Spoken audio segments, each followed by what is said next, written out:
Thank you. Okay, so it's now 9 o'clock. So let us start. I'm going to hand it over to Jessica.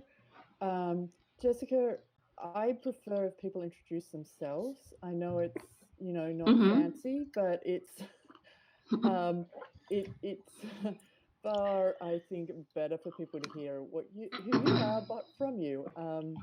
I just want to say, spatial assembly. This gathering is not to come up with solutions. This is a space to understand what we need to solve, because we're in that part of the industry where we don't even know clearly what do we need to design, what do we need to solve, and so that's why we started this group, was to have the discussion so we can clearly take what we learned today as, I understand the problem, now I'm going to take this to my job or my personal mission in life and find solutions. And we hope this is an inspiration. So if that's kind of the reasoning behind it. So if people start arguing, this is the right way, that's not the point of this meeting. The point of this meeting is to just listen and understand and debate, and give your point of view. Okay, that said, over to you, Jessica. Okay, great. Thank you, Silke. And thank you also for starting this and running this. I know it takes a lot of time to set up this every 2 weeks, and I really appreciate being part of this, both as an audience member up till now and now leading this this discussion. I just have to say, it's actually Mike who's here, who does a lot of the organizing, and without him, I probably couldn't do this. So I just want to give a shout out to Mike and mention him as well. So very cool. All right. Okay. Well, thank you, Mike, as well. All right. So I will introduce myself. I am Jessica Outlaw. I'm a culture and behavior researcher. I'm based in Portland, Oregon. I have been doing consulting work in the realm of social virtual reality and other types of UX work in VR since 2016. And in 2019, I started an academic research center here at Concordia University in Portland. And so I'm very interested in how these different forms of embodied experiences are going to affect human, human decision making, human behavior. I'm a behavioral scientist by training. I'm very, very interested in how co-location across distance can give people very, very embodied, very real experiences. So my first project was in 2017, where I documented the prevalence of harassment in social VR across a couple different platforms. And it was a very small study. It was a very small sample. But yeah, there were women just typically didn't feel safe, especially if they were new and they didn't understand the controls. Some of them didn't even understand that there was a microphone built into their headset. So there was just this lack of understanding on what the technology was and what the capabilities were. And then I sent them into social environments. And so I tried to find the best possible women for this study. I recruited software engineers in their 20s to be part of that study, and the other requirement I had was they had to be using social media regularly and interacting with strangers. So that was my first big project. And then in 2018, I followed up with a quantitative survey of about 600 users in social VR. And what people stated was they had very, very high preference to do things socially, but they wanted to do things with their friends. That a lot of people had experienced harassment. 49% of women had experienced sexual harassment in that survey. And of the men, about a third of men had experienced some type of threat, some type of homophobia, some type of racist language directed towards them as well.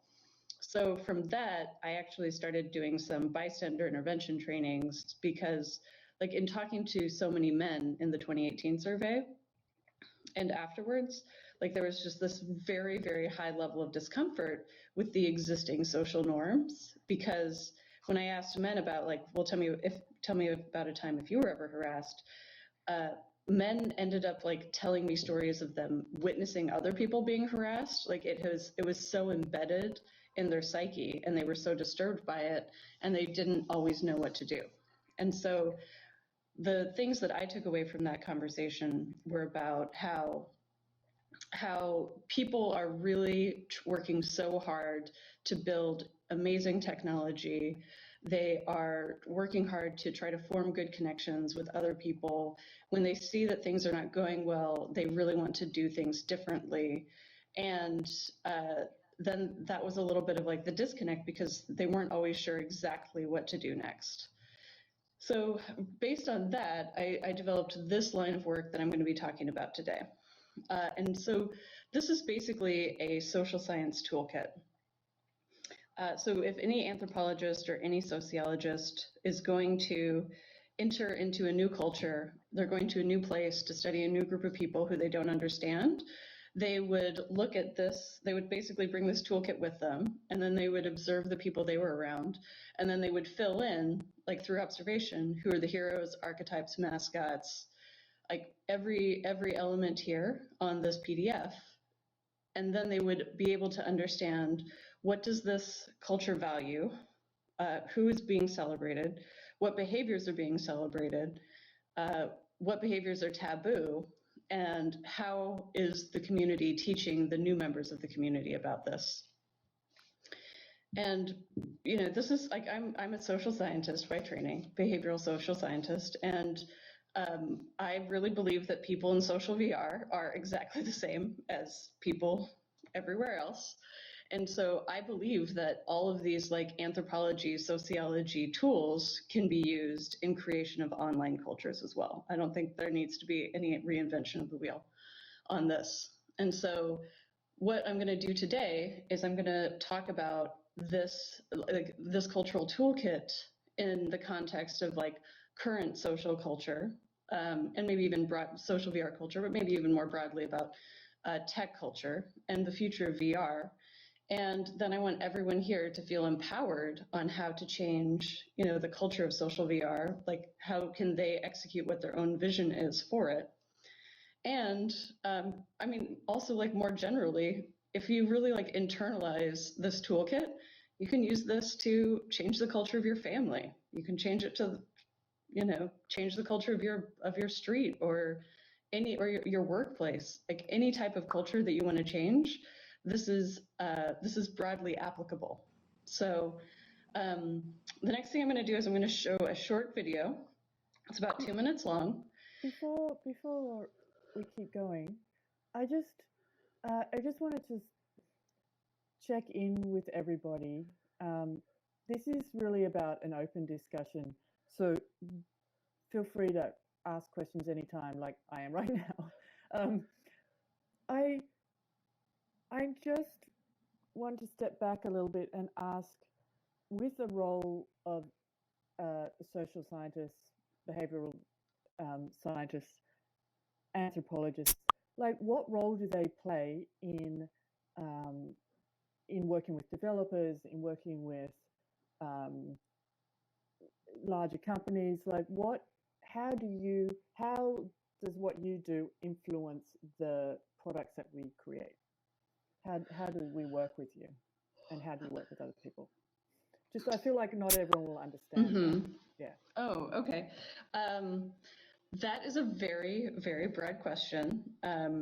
So I could tell you about the anthropologists I know who are embedded at one particular tech company, and their role is to, I think their job title is UX researcher.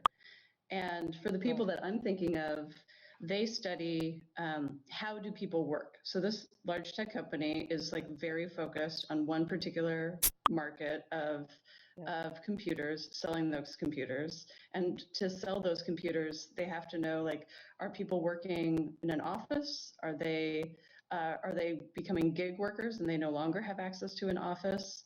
How lightweight do those computers have to be? And so I think there can be some very, very like fundamental questions asked about and studied about how are humans using technology and what are humans using technology for? So that way the products that are being developed are actually serving people where they need. Because suppose the company didn't have those researchers on staff, they might focus so much on performance and they make a heavier laptop, but nobody wants a heavier laptop because they no longer are working in an office. They're only working in coffee shops from now on. Yeah. I think at Adobe, we work with cognitive scientists and social scientists all the time because we want to design things with intention rather than because we have the technology. And this is, I'm seeing shift right across the board, this shift of design right across the board in the industry. So I just wanted to sort of help give that context. For sure. Yeah, thank you for that. Yeah, I think there's multiple different examples of that. But I would say like what I see my role is in VR, because like I'm not an employee of a large tech company. Like I am an independent researcher, and so what I'm really interested in advocating for is around the human experience and really questioning like what are the values that this technology is going to reinforce. Is it going to reinforce aspects of dominant culture, or is it going to lead to experiences where people could feel more connected to each other and more connected to the earth, more interested in sustainability? Great, thank you, Jessica. And so with that, that's actually an excellent pivot to the video that I want to show. So I'm going to play the video. It's about 2 minutes long. We'll watch it, and then what I'm going to do afterwards, I'm going to ask folks to tell me who are the heroes, archetypes, like what are the symbols, what are the stories. So I'd really like to get some audience participation going at the end of the video. So take a look at the list on the right so you can see the prompts, and then we'll discuss those in the context of this video.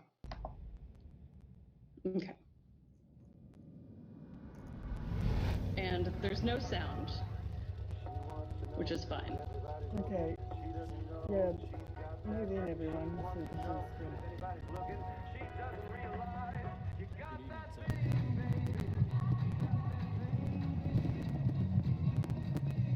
Are you playing it right now? Yeah, can you all see it? Or is there too much lag?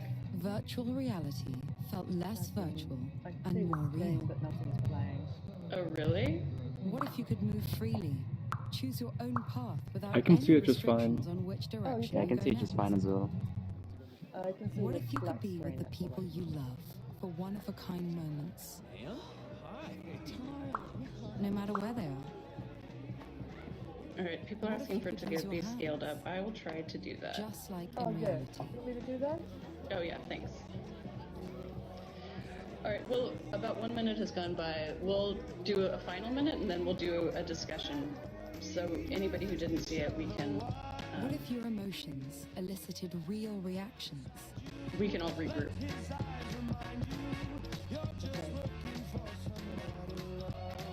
What if you were completely free to move without cords and controllers? You got that thing, baby. You got that thing, baby. You got that thing, baby. You got that thing, baby. You got that thing, baby. You got that thing.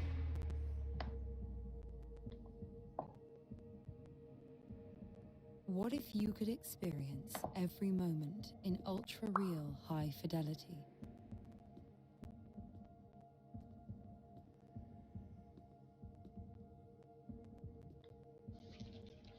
What if you had the power to change the story?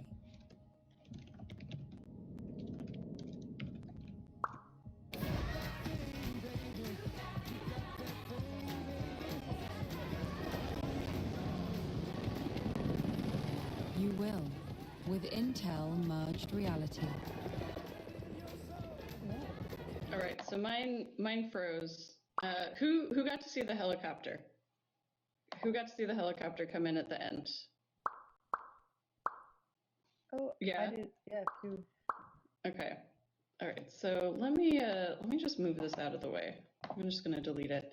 All right, so for people who could see it, could someone describe what they saw just generally? So that way, anybody who didn't see it could get a recap.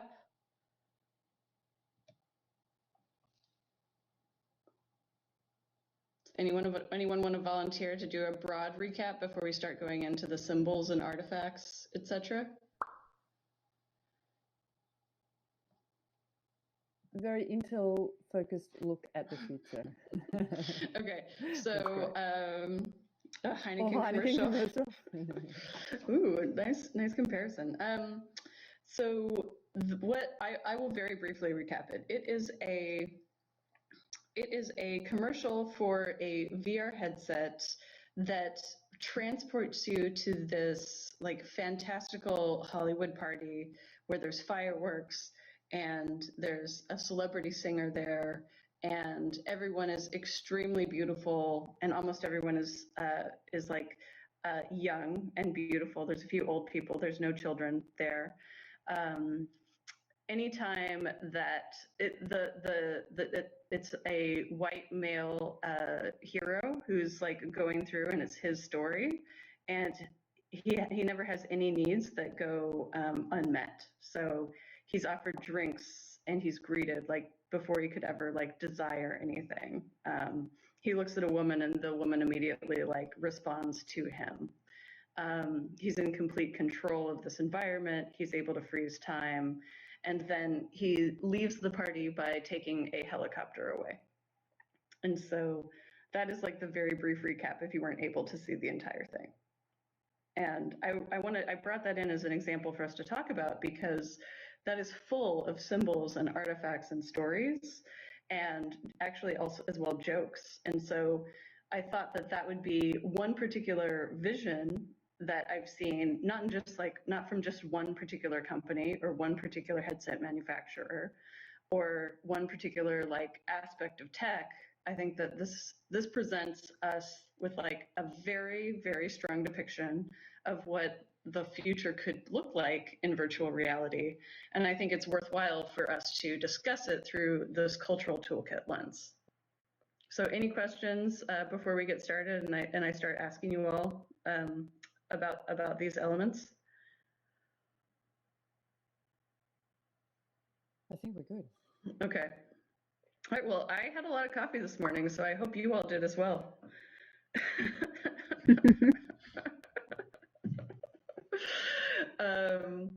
All right, so let's start at the top. So all right, so name a hero or an archetype or a mascot that came from that video. The point of view character. The point of view character. Yep. Okay. Wealthy. Yes, that was the archetype. Like the really, really wealthy 1% is an archetype. Playboy. Yep. Anything else? A singer being the mascot. Wait, what about the mascot? A singer. Yeah, the singer. Yeah, I mean that's like the celebrity Robin Thicke, who has written some very problematic song lyrics. I think it's very interesting that he was chosen to be in this video about like wealth and playboys. Okay, great. So I mean, I think celebrities would go there as well. All right, anything else? The highly sexualized, yes. She was also, I think she was also like this archetype of like being ultra responsive to that. Thanks to the male gaze. Yes, thank you, Zach. All right. Enough. So you want to add anything else before we move on? There's this kind of like, godlike control over the people in the series, like a godlike archetype. Yeah, godlike control is very, like I would even just go forward and just call it dominance and control.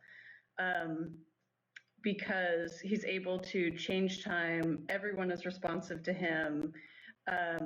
The other thing is that he's not just dominating women, he's also dominating men. Like that's also a big part of it. Like he's seen by like the biggest celebrity in the room as a peer, and then other men are serving him. Men are serving him drinks, men are letting him in the door, etc.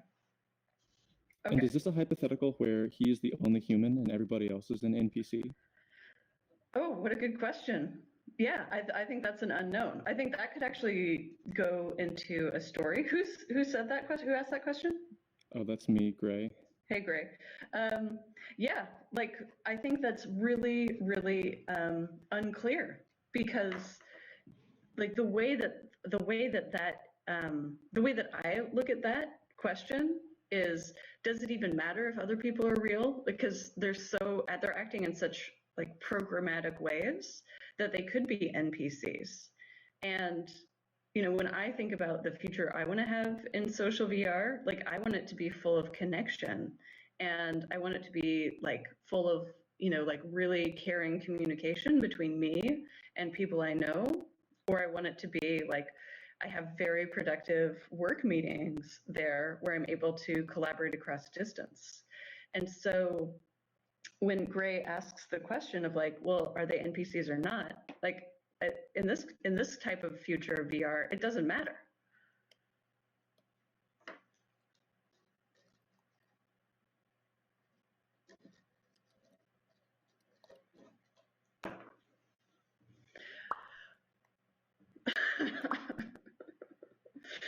So then, all right, so that's skipping ahead a little bit to stories.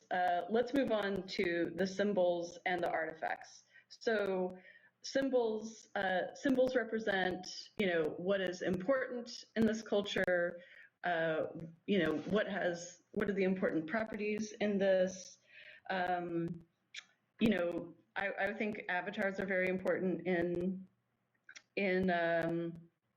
in social VR as a symbol. Artifacts are things that you get for going through an experience. But yeah, symbols just generally represent, right, this is what represents a cultural difference, this represents belonging, this represents my status, this represents role. So tell me what you saw as, let's start with symbols in this commercial, in this video we just watched. The champagne. Mm-hmm. Yep. And champagne, what's the meaning of champagne? It emphasizes the like wealthy party archetypes. Mm-hmm. Yeah. The helicopter is like not only a symbol of wealth, but a symbol of like that you can do whatever outlandish thing you want to do. Mm-hmm. Yeah. And also like flexing on people, I guess. Flexing on people. That was Shauna, right? Yeah. Okay. All right. So we're gonna come back to the helicopter. So Liv, was that your comment about the champagne and like the wealth? Was that you or was that someone else? Maybe you're on mute. So I think that the champagne is also very interesting because it's also like this idea of its being ephemeral, and so it's much more about being driven by having something in the moment. Because if I was going to think about what would be the symbol that I would want to capture at like a really meaningful celebration, like I actually might want something that was not going to be ephemeral. Maybe there would be some type of art that I could create with my friends, or I could co-create with my friends. And so when I think about what is the ideal type of interaction that I would do, like I think there's certain signifiers that go with the champagne, which is luxury, which is very, very temporal, and it goes along with like status. And I think one of the reasons that I'm trying to go through this exercise with you all is I'm trying to show that these are all choices, and that yes, you can make these choices that are going to make it seem like life could be just a Heineken commercial, like the person said earlier, or you can make other choices to show other values. I want to also go back to Shauna's comment about the helicopter. Shauna's comment was like flexing. Shauna had earlier talked about the godlike control. What are other symbolic meanings of helicopters? Power, yep. Power, war, police, surveillance. Yeah, rescue. Yeah, if you're like a refugee, so Live wrote rescue. Yeah, if you're like a refugee in a war, helicopters could like bring you back to, or like a natural disaster. James Bond. Yeah, so it goes back to that dominance. Yeah, it goes back to the dominance. Other people talked about escape. They talked about war. They talked about police. There's something that hasn't been mentioned yet, though. Among those associations, I guess there was with surveillance. Surveillance is the closest we've come to it. So I would say political activists, spy tech, news outlets reporting. Yeah, I mean, I think these are all, so I think this group of 23 people has very quickly ideated on a range of representations of helicopters. And so it goes from surveillance, spy tech, news, James Bond, and I would add political activists who could have a very different association with that. Someone also mentioned police and how if you're in a community that experiences a lot of policing, then you would have a different experience. Oh, paparazzi, yes.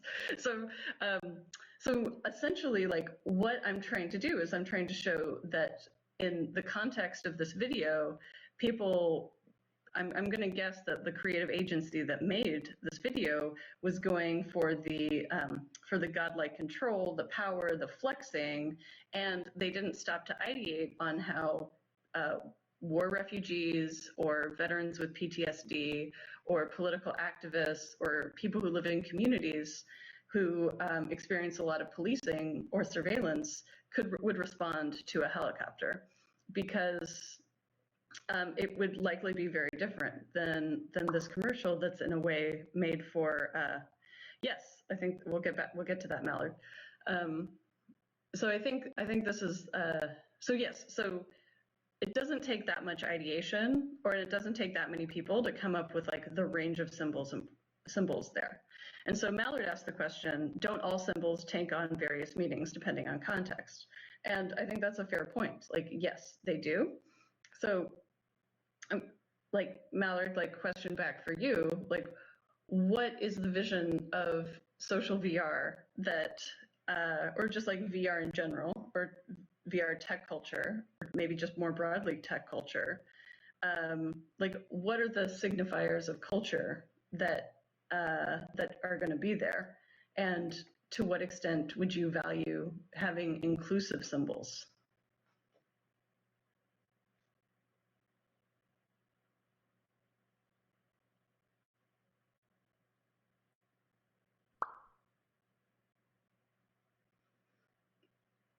Yeah, me too. Like I think so as well. Spray paint cans. Yeah. So I think the thing is that you know, for paintbrushes and spray paint cans, like, you know, that could be done in a very, very low poly way. Like I think that's one way of being inclusive. I think there's other ways to be inclusive as well, where you can be more strategic about who are the, like, what are those symbols and what are those markers.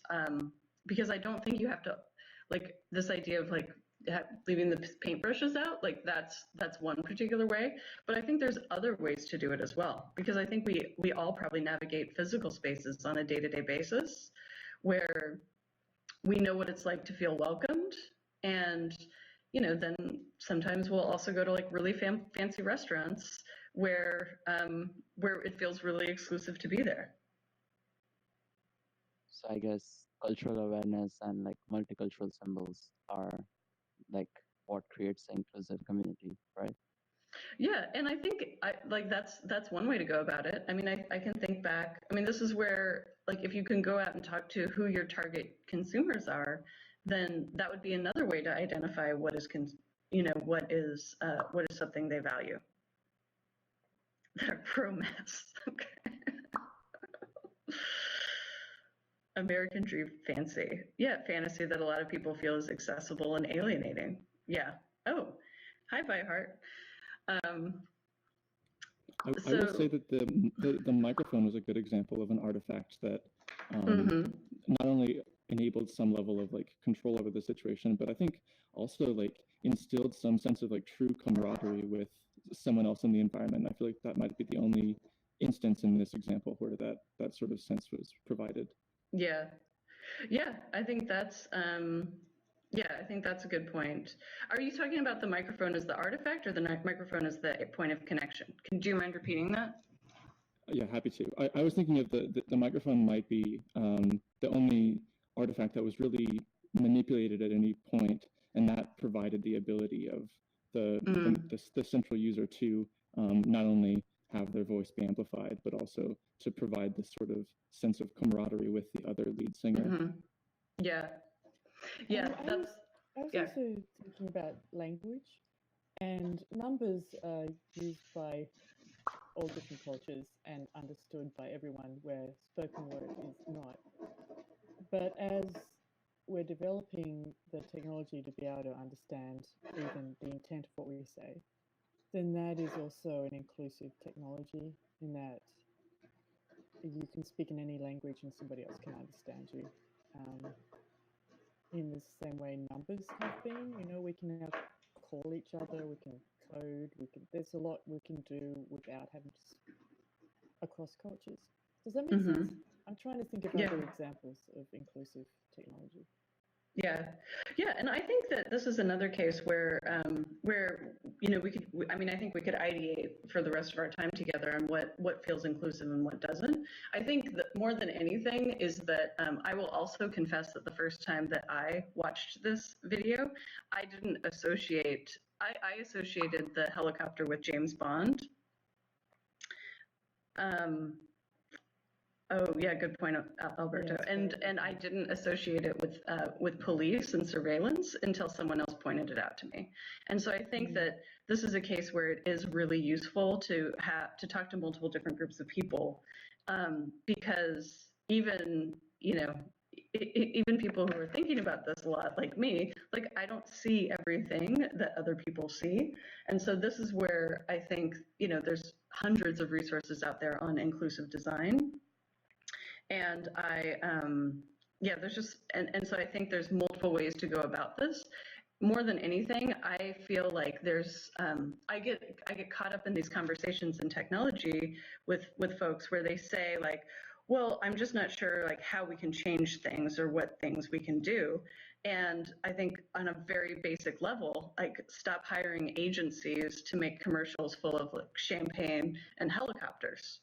Like that would be my first bit of advice, because I think that if we really want to fundamentally change things about tech culture and by extension aspects of social VR, I think that there needs to be a reckoning around what our values actually are and what are the behaviors that we want to see more of, and what does that, and then from there we can, once we're clear on like, okay, we want an accessible future, we want an inclusive future, then it's easy to build on that. But if you keep hiring the same agencies to do this, not you, but like if people keep hiring the same agencies to make more commercials like these, I don't think VR is going to change as quickly as we want it to. All right, so then let's move on.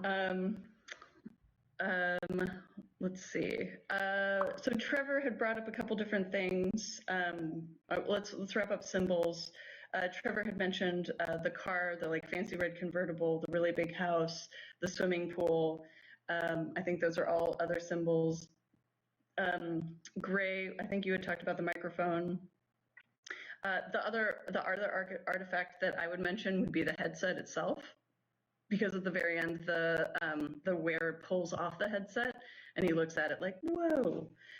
All right, so we're going to wrap up symbols and artifacts, and then moving on to stories and myths.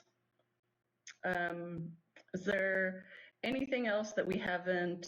I know there were a couple chat items. I think I've missed those. So if anybody said anything about a story or a myth there that we haven't covered already, feel free to add it. I think we've covered a lot already, so we don't need to duplicate it. We can move on if there's nothing new. I would just add that it's the same story and myth that happens in tech culture in general, which is like the individual genius person. Yep. Yes. The individual genius who is in charge of that.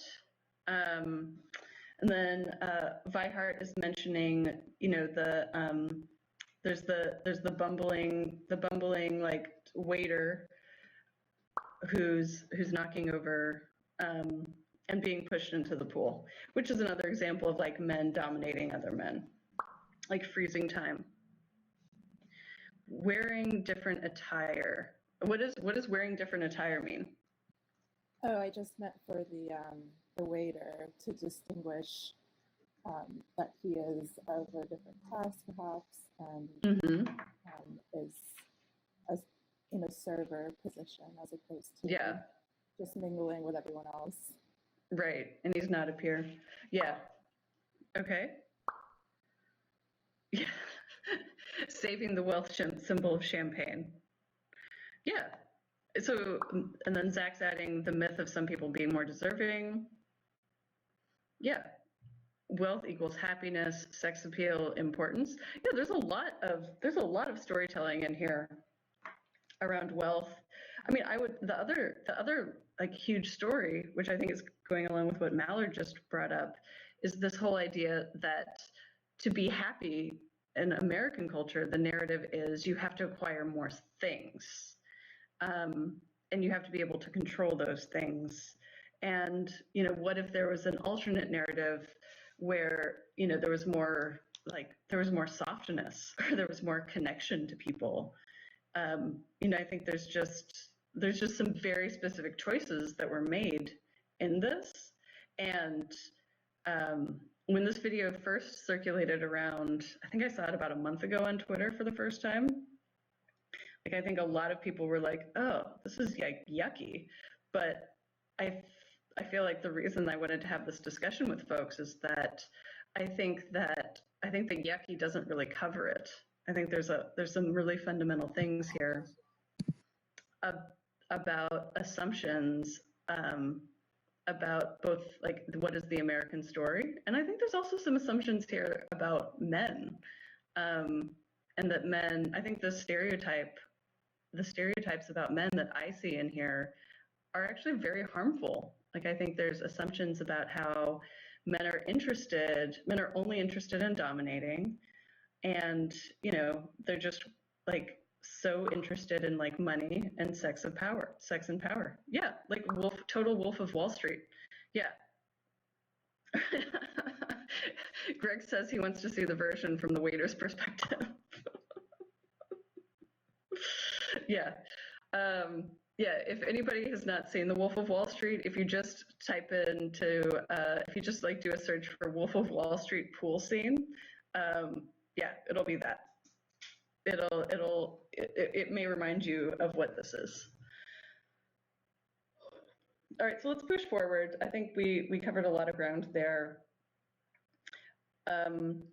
Language and jokes. So the function of language and jokes for the creation of culture, it's a way to give a shorthand of belonging. So I was really, like, so when I first started working in VR in 2016, it took me a very long time to learn the language that people were using, because I'm a researcher. Like, I don't have like a long history in gaming or in engineering. And so when people first talked about what griefing was, I didn't know what they meant. And then I finally realized, like, oh, they're talking about harassment. And I found it so interesting that some people chose to use the word griefing. And I always preferred using the word harassment because I thought that that was a more accurate label for it. So I think that that's a really good example of how the word choices that a group of people use affects how that behavior is evaluated. So if you continue to call, so people like generally just call something, they call a behavior, something like griefing, it doesn't sound that serious to me. But in certain cases, like harassment is actually illegal. So I think there's that is the way that things are labeled, even if they're the exact same things, they can affect how people decide to respond.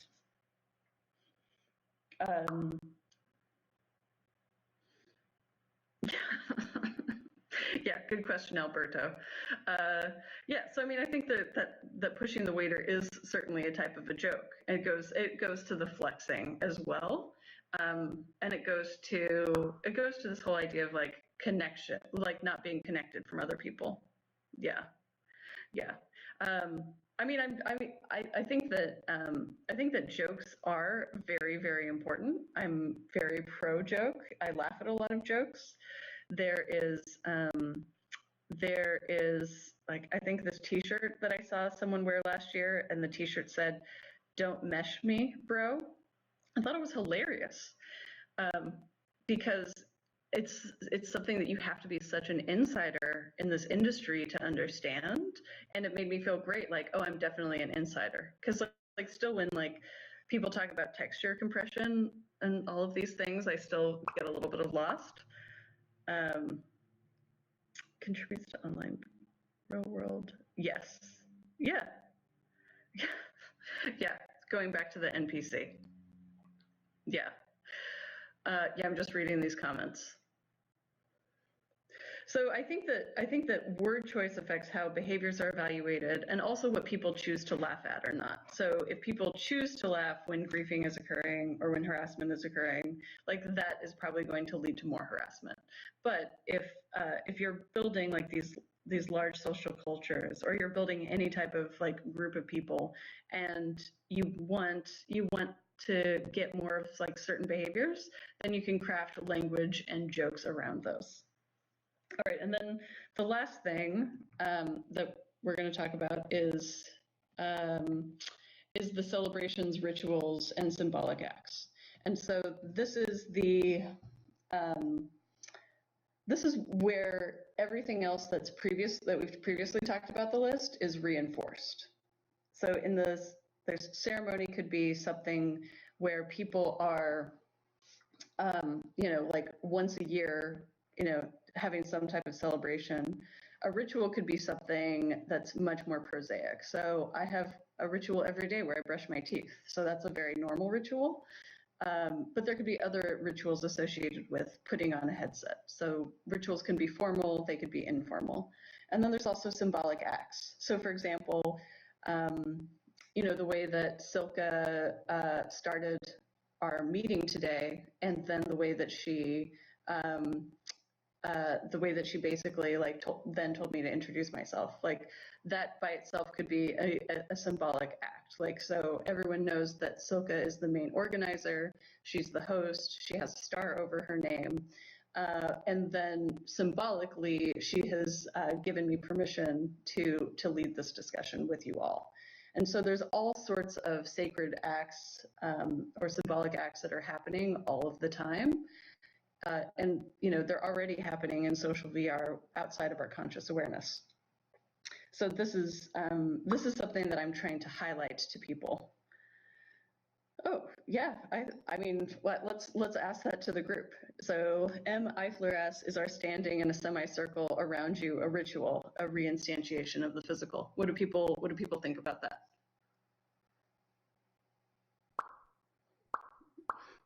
Yeah. Yeah, like this is a very it seems like a very comfortable way. Like I'm able to see like all of your gorgeous robot avatars.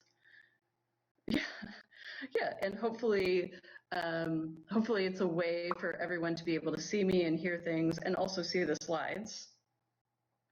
Yeah. And so it would be possible for people to, be here behind me. You would have to read the slide that I put up backwards. Yeah. Yeah. Yeah. So I mean, I think that,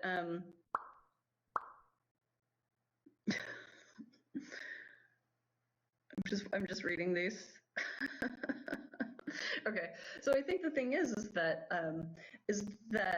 I think what M. Eifler was asking about was this whole idea of like of is this a ritual? And I think the thing is that we have all of this training from our many years of life experience on how to behave in groups. And I think that what is happening in these digital environments is that people are trying to import a lot of the existing social norms that they have. So, for example, like people are taking turns when they speak. Yeah, I think some of that has changed as well. We'll get to that. We'll get to like the breaking of social norms and recreation of that. It's interesting to point out like when people choose to speak and when people choose to type, because this interface gives us the opportunity to talk over each other in text, but we seem to be choosing a very particular moment to speak with the mic. Yeah, and I will continue to study that as I come back to these as an audience member every 2 weeks. So I think that people are still also figuring it out, but I think there is this level of social norms that we are enacting, where we are where like people have been giving me a ton of space to talk and to ask questions and to wait and to listen. Whereas I think that if there was no importation of the existing social norms, that this would be absolute chaos and we wouldn't be able to have like a focused discussion on creating culture in VR. So I think there is that. So Silka brought up a comment about how avatars can like push into each other and run over each other. And yes, like, so I think that not all social norms are imported. I don't think all social norms should be imported.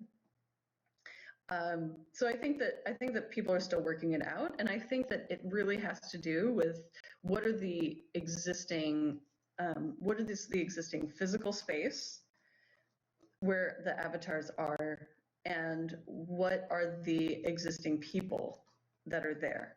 Because if you enter into a group of people, so for example, I got invited to like a very, very like intimate group of people who hang out in social VR like at least once a week, sometimes twice a week.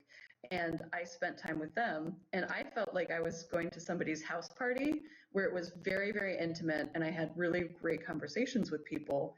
And we were in a physical space that was completely private that someone had made.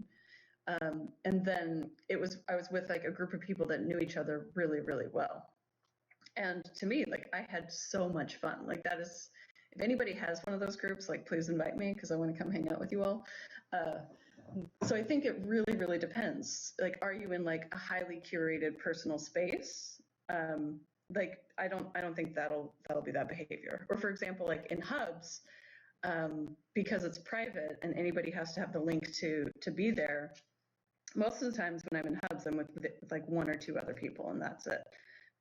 So I think there's this really broad range of things, and so I'm going to leave the last 10 minutes for questions.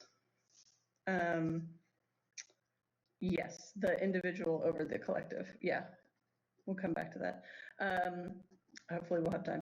But yeah, so I think like more than anything, because I want to leave the last 10 minutes for questions, so I want to leave people with this list and really encourage you all to think about what these symbols, what these elements of culture are for you. You could think about it from the perspective of your workplace, like what are the jokes that you and your coworkers think are funny? What is like the origin story of your company? You could also think about it for, the families, your relationships, your friendships. You could think about it for your communities. If you feel like you're having trouble like really at like pinpointing any of these, and really understanding like what is their role or what is their function, I would encourage you to pick a church to go to on Sunday, a church or a synagogue or like someplace that is open to strangers, and just going in with this list of things on a piece of paper and just paying attention to what are the stories, what is the language, what are the songs, and who are the heroes, because churches have really like got this down locked tight.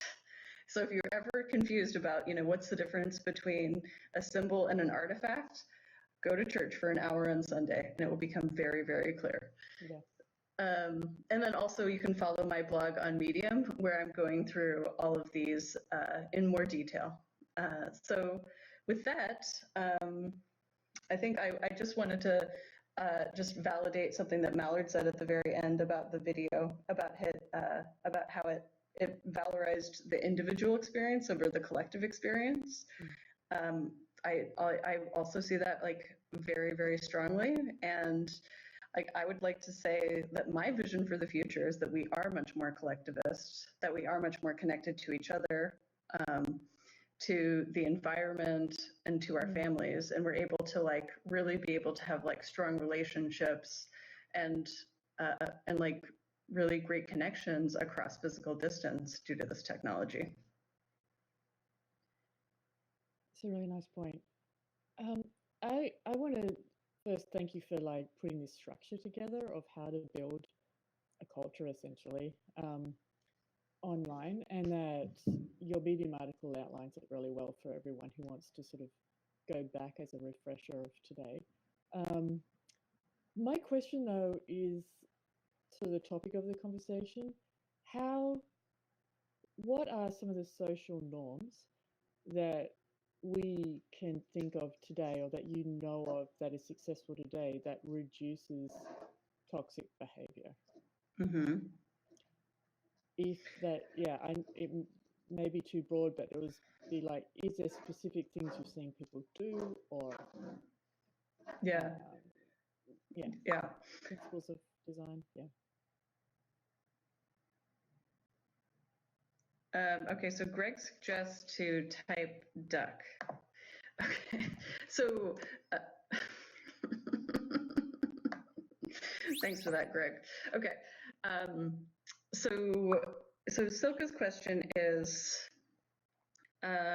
what reduces toxic behavior? So I think there's a couple different ways to approach this. So I've taught bystander intervention training in social VR because people are in like that heated moment and they want to really figure out how to respond. And I think there's two different ways to approach your question, Silka, which is, what do you do like right in the moment of harassment? And then what do you do on a more fundamental level to train people on, this is what our culture is, this is how people behave, this is what we think is funny, this is what we don't think is funny. And so I think there's two tracks of work there. And so I think that there's existing like bystander intervention trainings that I adapted from the physical world that are about like basically taking attention away from the perpetrator in the moment. There's one tactic which is just singing a song. Like if you're a random bystander and you witness harassment, just start singing a song to try to like draw the attention to you. Or another way is to just start talking to the victim and don't give any attention to the perpetrator. And so I think that would be like, if you're in a heated situation in like this week, that's what I would say. For the more broader thing, Greg, I will try to get to that question. Just give me a second. Preemptive measures and what do you do to make sure? Okay, so I think these are getting into these questions of like, what are these preemptive measures and what do you do to make sure there's consequences? That goes into like these platforms that are hosting social VR worlds and groups of people in social VR, especially if there's going to be public access. I think that it's up to them to get very, very clear on what their values are and what is going to be the process for people who violate those values and violate those norms. So if they just decide like, okay, these are our values, but they don't tell anyone, then I don't think that that's going to be successful. So I think they need to get really clear on what their values are. They need to get really clear on communicating those to their users, so that way they can draw in more of those users and hopefully repel users that don't agree with their values. So that way that will do part of the work for them. And then they have to train their users to enforce the norms for them. So that way if there's not like a moderator there, the users will actually reinforce it for them.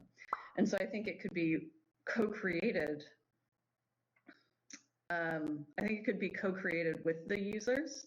I think it's really hard for companies to do this sometimes, because like a lot of companies have a hard time with their own like employee culture, and so to then go on to make a very functional user culture, that also requires a ton of work. But I would say that it could belong in the same work stream. Like if you get really clear on your values and like what is the behavior you expect, what's the performance you expect from your employees, if people aren't performing, like what's going to happen. And then also being really clear on like, this is how you can restore your place in the community. So what is the restorative practice going to look like? So if somebody is violating it, are you just going to ban them, or are you going to give them another chance? Does the victim get to have a say? Like, I think that there's a lot of work to be done there about how to make that restorative practice transparent, how to make the victim feel heard, how to protect the victim. So I think that, and then a couple other people have kept talking about aesthetics and the rules surrounding what avatars look like, Rec Room and VR chat affect how the user acts. Mike, do you want to say more about that comment?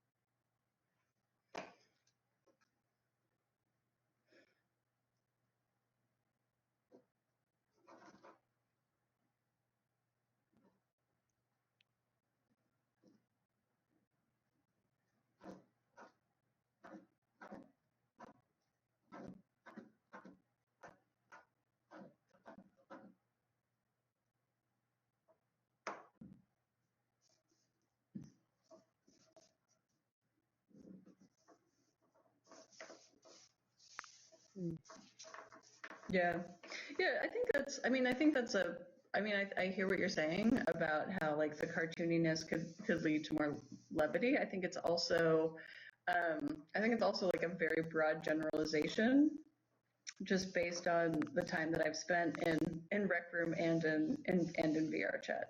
So I think that, the number of people in the culture. Yeah. So I think that it's, but I do agree with you in principle that the way that people are being embodied can definitely affect, who the way your avatar looks is definitely it's definitely a symbol. And it could show, what is your status? Like, how good are you at Maya? So I think there's that.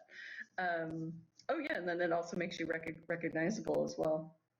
I wanted to we only have about 2 minutes left, so I wanted to touch on privacy, because that was something when Silke asked her question about how to reduce toxic behavior. There were a lot of notes on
being part of this discussion.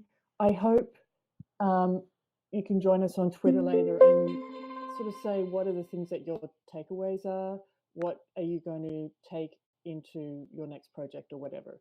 I think this is trying to understand the problem. I really love the framework you've given us, Jessica, and I'd really like to see if how people apply that. I also have a quick question. Would everyone, this is really difficult time for people to meet. No time is good, so finding another time is impossible. But what I thought would be nice to have is like an ad hoc weekend get together, where maybe an hour or maybe a little longer. Who would be interested in a weekend get together for people who can't make it during the week? Maybe just make a little comment saying yes, no, anything.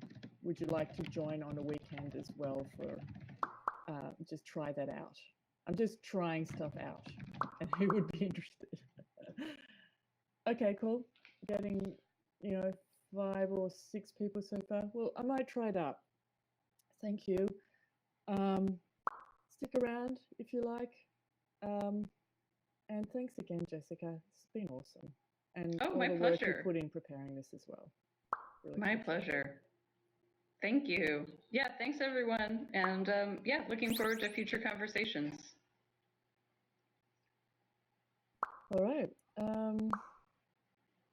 This has got to be the most people I've ever been in VR with, where none of them were 12 and throwing things at me. It's good. We have like an average of 20 to 30 people every 2 weeks. Like it hasn't got under 20. So, and the average is about, 24. So this is great. I'm really happy. I love that your topic is, how do we want social VR to be? And then the answer is, let's not have patriarchy or capitalism. Like... I didn't use those words though.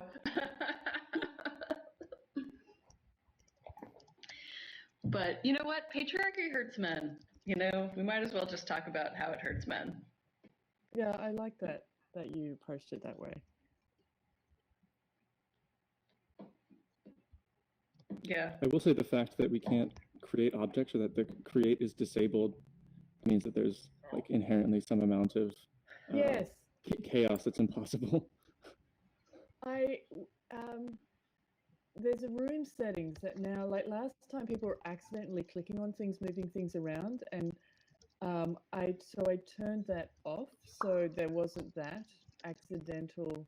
I have settings, so this is new tabs, and I've turned it off. I'll just turn it all back on again. But like, did people find that annoying or good? Or would you like to be able to create and draw and move the carpet? Actually, moving the carpet was really annoying, but I'd love people to feel like they can draw or add things.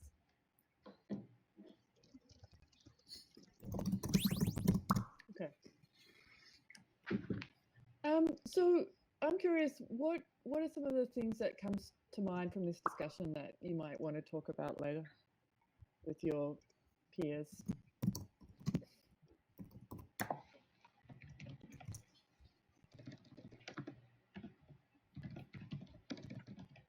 Well, it's not something that we explicitly touched on, but it made me start to think more about like what we might be able to learn about these new emergent styles of social interaction by like seeing how children use this space, since they have by default like so much greater neuroplasticity, and they might come upon the spatial computing and these sort of like rendered environments from like a more first principles mode.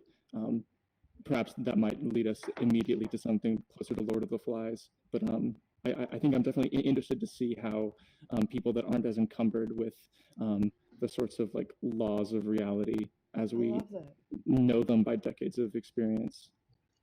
I might bribe my kids to join us in the next 2 weeks. Yeah. Invite your children. I'll be curious. That's a great point. A friend of mine went to some type of like web conference, and there was a 16-year-old there, And I don't know how this happened, but at the conference, about 30 people watched the 16-year-old surf the web, and they said it was the most valuable thing they had ever learned. Because the behavior was so different from their own. Yeah.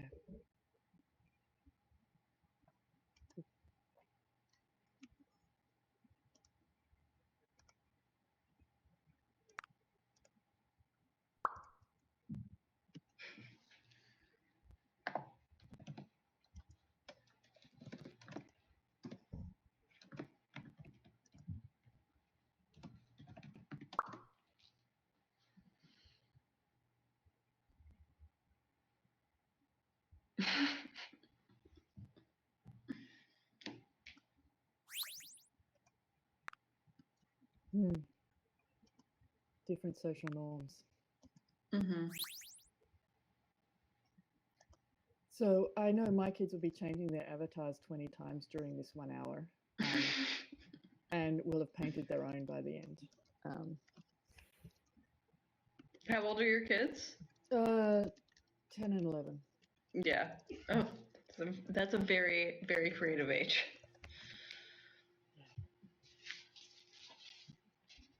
I'm also interested in the sort of dynamic of like wanting to curate certain environments to like have perhaps less creative freedom if you're hoping for it to be a primarily like verbal seminar-based environment. But like in so doing, you're also like necessarily being more like authoritarian in terms of like how you're actually establishing a given space. And perhaps that's like something normal that we should accept. I don't know, that's just what it makes me think of. Yeah. Oh, are you talking about today, or are you talking about spatial assembly more generally? I'm just talking about spatial environments more generally. I didn't feel that my rights were being encroached upon in this conversation. Okay. That's good. Yeah, I really appreciated your contributions.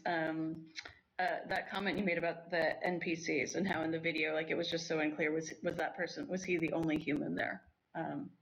So yeah, thank you everyone. I feel like this was a very you had some very interesting ideas. It's interesting because this is now the 7th spatial assembly that I've held, and each one is slightly different. And now your explanation of, breaking it up into like hero, archetype, symbol, I'm now seeing how, like, the fact you've got the white sheet up with the list, just having that up has created a different dynamic to somebody who had post-it notes in the way that people interacted and discussed, and what got discussed as well. So I started with something more formal, and I ended up telling everyone who hosts, don't prepare. Just talk about what is concerning to you, what you're interested in right now, because it's because with that, it means it's more open for other people to speak, and the host is more involved in the reaction of other people. And it's just little things like that. It's really, tweaking little elements of a community totally changes the culture. Mm-hmm. And I love that somebody's drawing. You turned on the drawing tools. What did you think was gonna happen? I gotta draw on everything. I love it. I was hoping it would, but look at. Yeah. I love that you're drawing on the All right, so let's see. Mallard asked a question. In virtual spaces, what is the value of authenticity? Does making people accountable for their words and actions change behavior? I thought about, like, just in this setting, asking everyone to use their real name, because from experience having Minecraft servers and people acting badly towards each other, and as soon as they had to put their real name up there, which was enforced after bad behavior, the bad behavior stopped. But I've noticed people naturally have just added their name. I think that makes a big difference. to being authentic and to being socially, good. Yeah, yeah. I think that it's with the. I mean, I think that's an interesting question. I think there is also value in being able to be anonymous in spaces as well, because Yeah. I think that can also make you a target. I think there's this whole idea of how to like like in the balance of things, are you going to try to make it as hard as possible for people to harass others, and really make it so you can link everybody to like real world behavior and like, you know, tell someone in their real life like what the consequences, what they've done in social VR? I think that that's one approach. I mean, the other approach would be around like what is going to protect victims the most. And so if you allowed somebody who wanted to be anonymous, like what is the value of that as well? Does that mean that you know, somebody who has a history of targeting can still like be able to join social experiences and not have to worry and not have to disclose who they are? So I think that it's kind of like Singapore. Like in Singapore, everyone is very safe, but there's also a ton of surveillance.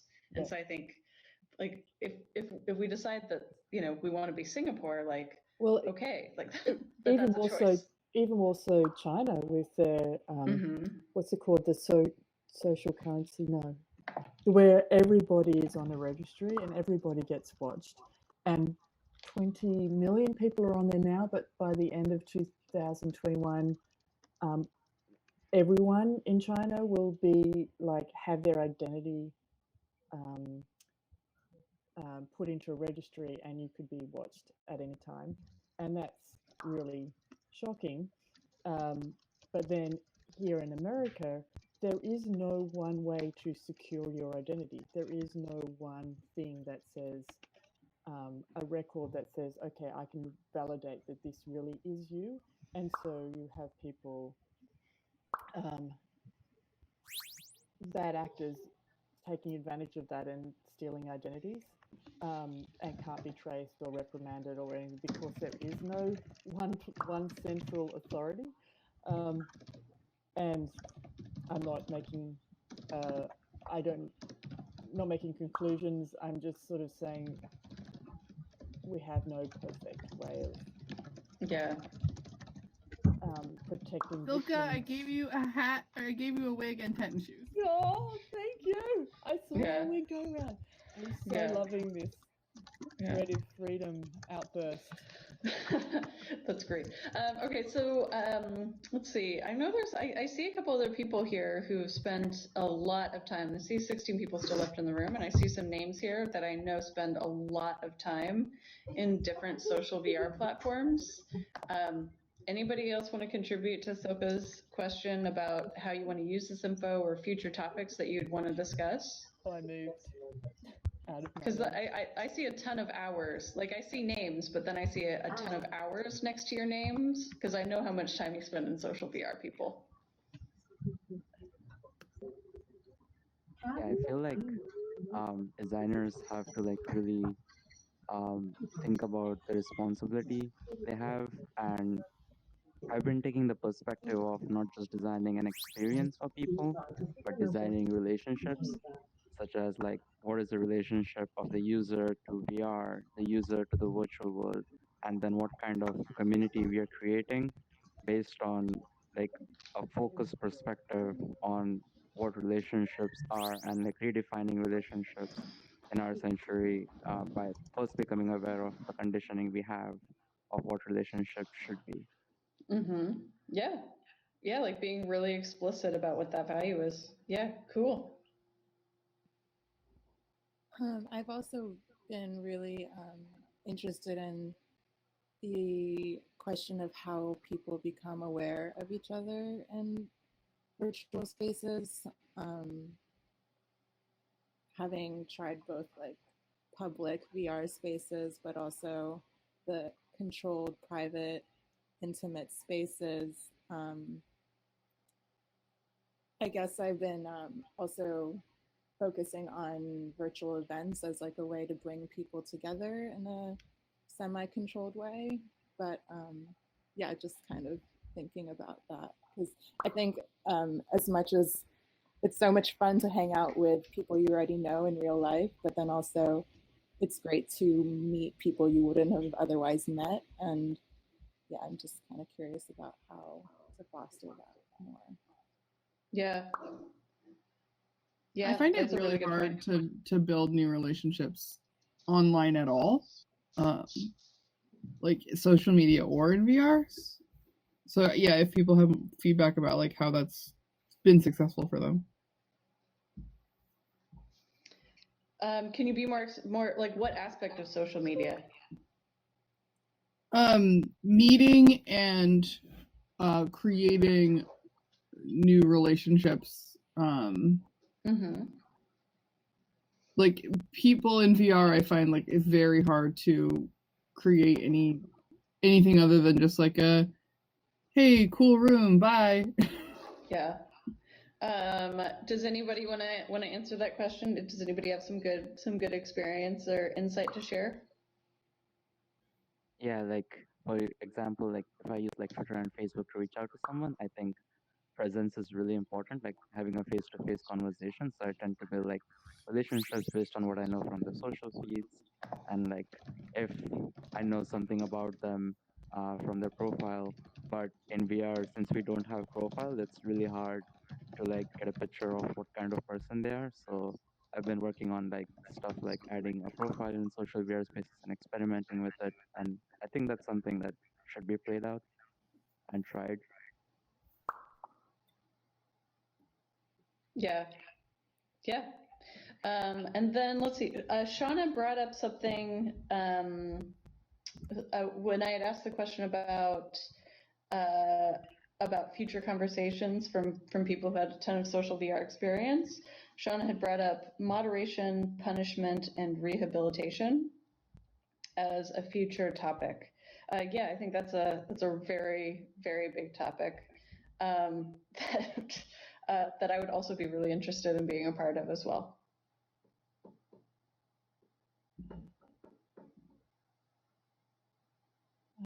Jessica, I'm sorry, I'm so distracted. You're looking at all the art? I can't get rid of the photos I've taken and all the art. But I really think that would be a good topic to continue with next as well. Yeah. Shauna, I mean, I could do some work on that. Is there anyone else who comes to mind who Silka could invite for spatial assembly, like in the next couple weeks? Anyone else that's coming to mind to you? There was a person that was interviewed by Kent Bai recently about rehabilitative justice in VR. Oh, And I did not listen to that episode, but their last name was Musgrave, which is my last name and somewhat rare, which is why it was noteworthy to me. Yeah. Other than that, I do her not name know. is she came to XO last year. Her name's Tyler Musgrave. Silka, I'll send you her name. Okay. She actually studied restorative practices in war-torn Africa. Yeah. Oh, really? Yeah, see, that sounds rad. And so I'm not sure she's doing like exact social VR work, but she's fascinating, and I think she. And maybe she is doing social VR work. I don't really know her that well, but yeah, let's get Tyler Musgrave in here because I think I know I could learn a ton from her.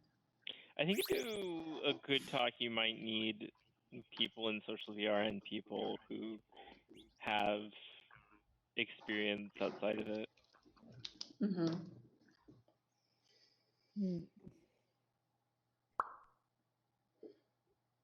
Restorative practices is something that has been talked about, but is not really well known, and I've hardly seen it being applied. I might be wrong that it is, and I just don't know about it.